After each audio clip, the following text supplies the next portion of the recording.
కవిత మళ్ళీ యాక్టివ్ ఎందుకు? అమ్మ కవితమ్మ వలలో ఎట్లెట్ల పేరుస్తావు వలలో ఏమమ్మ కవితమ్మ కవిత టార్గెట్ ఏమిటి? అంటోంది సమరానికి ఇక సై అంటూ సవాలు విసిరింది. మరి పార్టీ అధినేత అయిన గులాబీ బాస్ కేసీఆర్ ఎక్కడ?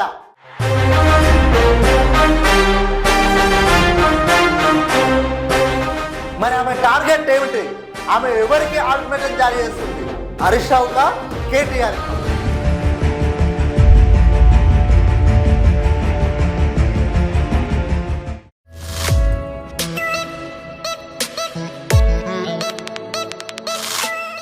కవిత మళ్ళీ యాక్టివ్ ఎందుకు?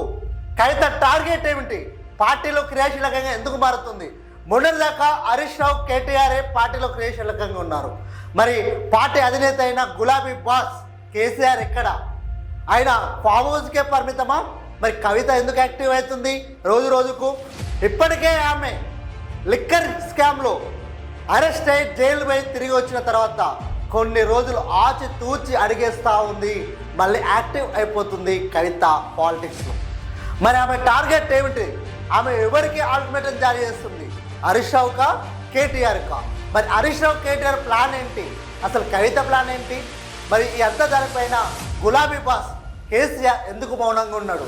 ఆయన ఫామ్ హౌస్లోనే ఏం ఆలోచన చేస్తుండు, ఫామ్ హౌస్లో ఏ హోవాలు రచిస్తుండు, ఫామ్ హౌస్లో ఎవరితో రోజు రోజు చర్చ పెడుతుండు, ఆయన ఫామ్ హౌస్లో ఏం చేస్తుండు కేసీఆర్? ఫామ్ హౌస్ నుంచి కవితని యాక్టివ్ పాలిటిక్స్కి పంపారా కేసీఆర్? కవిత మళ్ళీ యాక్టివ్ కావడానికి కేసీఆర్ కారణమా? డైవర్ట్ పాలిటిక్స్ చేయడానికి పెద్ద దిట్ట అయిన కేసీఆర్ డైవర్ట్ పాలిటిక్స్ నడిపిస్తున్నాడా బీఆర్ఎస్ పార్టీలో? ఇప్పటికే బీఆర్ఎస్ పార్టీ కార్యకర్తలు ఉత్సాహంతో యాక్టివ్గా పార్టీ కార్యక్రమం పాల్గొంటా ఉన్నారు. వీళ్ళకింత మరింత బేస్ రావడానికి కవితని రంగంలోకి దింపారా?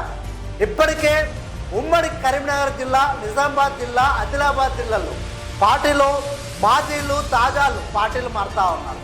ఆమె జగిత్యాల గద్దలు బదలగొడతామని 2018 ఏదైతే ఛాలెంజ్ చేసిందో అక్కడ ఆమె ఒరిగిడు అయిన సంజయ్ని గెలిపించుకుంది.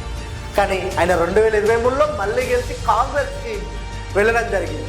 ఇదంతా కవితని ఆ లోటుని తీర్చడానికి కవిత మళ్ళీ యాక్టివ్ అయిందా? నిజామాబాద్, ఆదిలాబాద్, కరీంనగర్ జిల్లాలో బీఆర్ఎస్ పార్టీని యాక్టివ్ చేయడానికి కవిత యాక్టివ్ అయిందా? అసలు ఎందుకు యాక్టివ్ అయింది? ప్రజలు చర్చించుకుంటా ఉన్నారు కవిత ఎందుకు యాక్టివ్ అయిందని.